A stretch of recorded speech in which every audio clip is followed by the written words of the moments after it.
பார் உரிமையாளரிடம் பேரம் பேசி லஞ்சம் வாங்கிய திண்டுக்கல் சப் இன்ஸ்பெக்டர் கையும் களவுமாக லஞ்ச ஒழிப்பு துறையினரால் கைது செய்யப்பட்டுள்ளார்.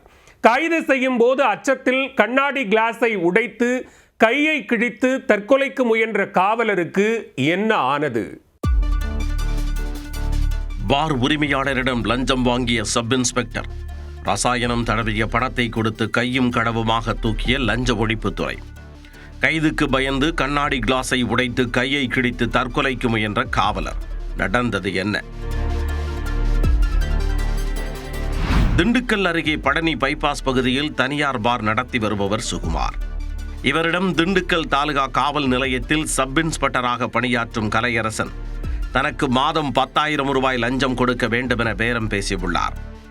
ஆனால் 7,000 ரூபாய் மட்டுமே தன்னால் தர முடியும் என சப் இன்ஸ்பெக்டரிடம் கூறியுள்ளார் சுகுமார். இருப்பினும் தனக்கு லஞ்சம் கொடுப்பதில் விருப்பம் இல்லாத நிலையில் சப் இன்ஸ்பெக்டர் டீலிங் பேசிய விவகாரத்தை லஞ்ச ஒழிப்பு போலீசாரிடம் புகாராக அளித்துள்ளார்.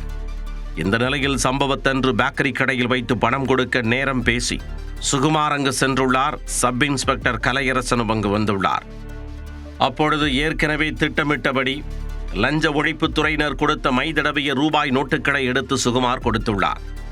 அதனை சப் இன்ஸ்பெக்டர் கலையரசன் வாங்கும் பொழுது அங்கு மறைந்திருந்த டிஎஸ்பி நாகராஜன் தலைமையிலான போலீசார் கையும் களவுமாக பிடித்தனர்.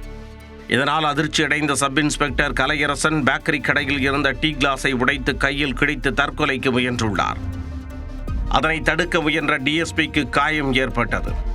இதனையடுத்து சப் இன்ஸ்பெக்டருக்கு முதல் உதவி சிகிச்சை அளித்து திண்டுக்கல் தாலுகா காவல் நிலையத்தில் வைத்து விசாரணை மேற்கொண்ட பின்னர் லஞ்சம் வாங்கிய குற்றத்திற்காக அவரை கைது செய்தனர்.